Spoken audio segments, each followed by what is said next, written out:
In this video, we're going to take a deep dive into one of the most important aspects of combat.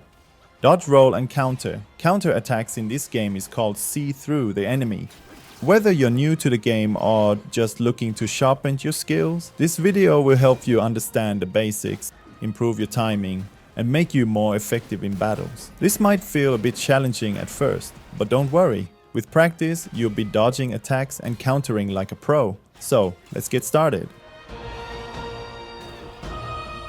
Let's start with dodging. Dodging is a move that allows you to avoid getting hit by enemy attacks. When you perform a dodge, your character becomes invincible for a very short period, which is known as an iframe or invincibility frame. This iframe is the key to avoiding damage. However, it's important to note that this iframe doesn't last throughout the entire dodge animation. It only lasts until your character touches the ground at the end of the dodge roll. Now, let's talk about how to perform a perfect dodge. A perfect dodge happens when you time your dodge just right, so that it coincides with the enemy's attack. The timing is very precise, just a few milliseconds. It might seem tough at first, but the more you practice, the better you'll get at it. One of the best ways to get good at dodging is to learn the enemy's attack patterns. Every enemy, especially bosses, has a pattern or a set of moves they tend to follow. By watching and learning these patterns, you can anticipate when they're going to attack and time your dodge accordingly. For example, if you've played games like Dark Souls 3 or Elden Ring, you'll know that many bosses have delayed attacks. They'll wait for you to dodge early and then hit you when your invincibility frame runs out. This can be real tricky if you're not used to it. In Wukong, the combat feels a bit different. It's faster, and bosses might unleash multiple combos in quick succession. This means you sometimes have to dodge several times in a row to avoid getting hit. Let's look at a specific example. Yellow Lung. This boss has several moves where he attacks 4 to 5 times in a row. If you're not familiar with his attack patterns, it's easy to get caught off guard. The first time I fought him, I really struggled because I didn't know what was coming next. Now that we've covered the basics of dodging, let's go over some tips to help you dodge more effectively. When you're fighting a boss, it's a good idea to always assume they will attack at least one more time before finishing their combo. This keeps you ready to dodge immediately and help prevent you from getting hit by surprise attacks. Always expect one more attack. If you're fighting a boss for the first time, avoid spamming your light attacks. Doing this can leave you stuck in the attack animation, making it impossible to dodge when you need to. Instead, try to pace your attacks and leave some room to dodge if the boss decides to strike back. Don't spam your light attacks.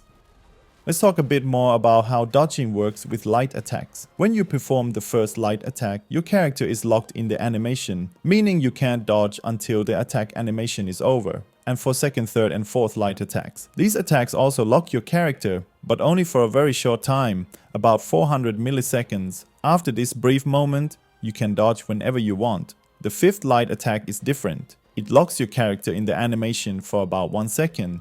Now, in the middle of a fast-paced battle, 1 second can feel like a really long time. If you see that the boss is preparing to hit you, especially with a delayed attack, and you are in your fourth light attack and about to perform the fifth light attack, position yourself behind the boss and perform your fifth attack instead of face tanking. This is important because it allows you to execute your fifth attack without getting interrupted.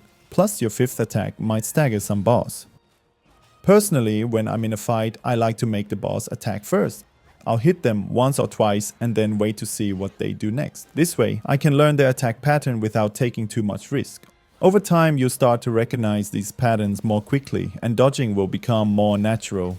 Another important tip is to get really familiar with your character's moves. The better you know your own moves, the less you have to think about them during a fight. This frees up your focus to watch the boss's attacks and react in time. I like to think of it like a rhythm game. Each attack, whether it's yours or the boss's, has a beat or timing that you need to follow.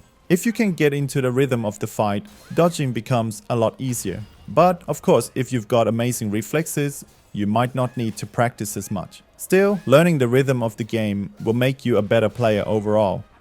Now, I want to share a little secret that not everyone knows. You can just press the dodge button without moving in any direction. That's right, just press the dodge button and your character, the destined one, will automatically roll to a safe spot. Check this out, I didn't press any direction, just the dodge button. Pretty cool, right? This technique often puts you out of the enemy's range 9 out of 10 times. In games like Elden Ring, you have to carefully choose the direction you dodge in to avoid attacks. But in this game, you can just roll and most of the time, you'll be safe. It's much easier and allows you to focus on the enemy's moves instead of worrying about where to dodge. Now that we've talked about dodging, let's move on to counter, or what's also known as the see-through mechanic. I've mentioned countering briefly in one of my videos, but today we're going to take a closer look at it and really break it down. There are two main ways to counter enemy attacks in this game: resolute counterflow in the smash stance and lucky strike in the thrust stance. Both of these moves allow you to avoid damage and strike back at the enemy right away. So, how do you perform a counter? It's actually pretty straightforward. First you start with a light attack. Then, when you see that the enemy is about to hit you, you press the heavy attack button just before the enemy's attack lands. If you time it right, your character will perform a counter, and red sparks will shatter around you. This means that you have just countered the enemy. However, there's something important to remember here. You have to let the light attack animation finish before you can perform a counter. You can't just press the heavy attack button anytime you want and expect to counter. But there is one exception, and it is the fourth light attack. If you press the heavy attack in the middle of the spin animation, you will counter the enemy immediately. Take a look at this. When you start a light attack and want to perform a counter, you need to wait until the light attack animation is complete. The fourth light attack has a spinning move that allows you to counter in the middle of the spin.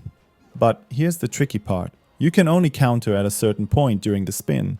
If you try to counter too early, it won't work. This is why I usually recommend rolling instead of countering during the spin attack. Rolling is easier to time and can be done at any point during the spin animation. But if you want to go for the counter, just make sure you wait for the right moment. When you counter, you will have briefly around half a second before your enemy can do damage to you again. If you time this right, you will nullify their damage. As you can see here, I have been fighting Yin Tiger since 1991, so I know that he will perform a swing attack. So what I do next is light attack and then follow up with a heavy attack just before he hits me, and boom, countered!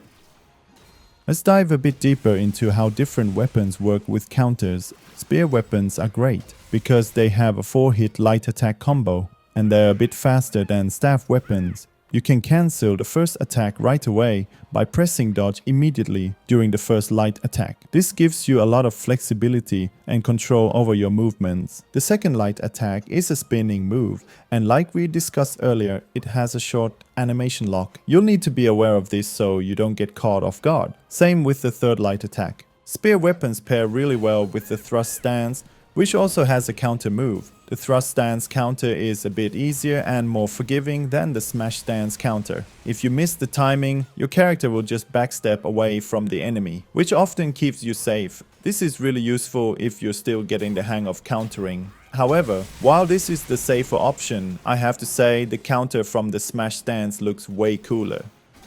Now let's talk about something really important. Don't panic roll. Panic rolling is when you just start rolling around without thinking, hoping to avoid getting hit. This might work sometimes, but most of the time, it's a bad idea. If you roll randomly, you're more likely to end up in the wrong place and get hit. Instead, try to stay calm and watch the enemy's moves closely. Only roll when you see an attack coming that you need to dodge. Remember, this game is like a rhythm. Every attack has a timing or beat.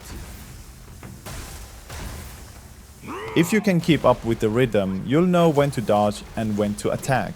When I first started playing these types of games, I would panic roll a lot.